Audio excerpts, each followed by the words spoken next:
अदब नाजरीन, आप देख रहे हैं फरोगे वतन। पेश आज की उर्दू हेडलाइंस दानिश इकबाल के साथ।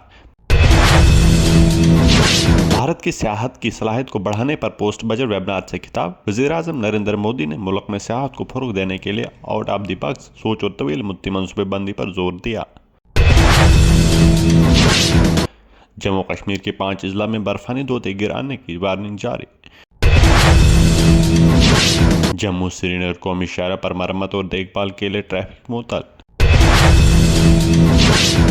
वादी में सरगर्म मिलिटेंटों की जायदादें जब्त करने का सिलसिला जारी। मुश्ताक ट्रंप के बाद हिजबुल मिलिटेंट बासित ऋषि की जायदाद करक। हिंदुस्तानी जमहूरियत पर हमला, सियासतदान ज़ेर निगरानी। राहुल गांधी इंतखाबात में शिकस्त को कबूल करने से कासिर। गैर मुल्की सरजमीन से हिंदुस्तान को बदनाम कर रहे हैं अनुराग ठाकुर। पुंछ में 7 किलो हेरोइन, नकदी 2 करोड़ रुपए और असला बरामद। पुलिस। सांबा में एलओसी के जंगल इलाकों का बड़े पैमाने पर सर्च ऑपरेशन जारी।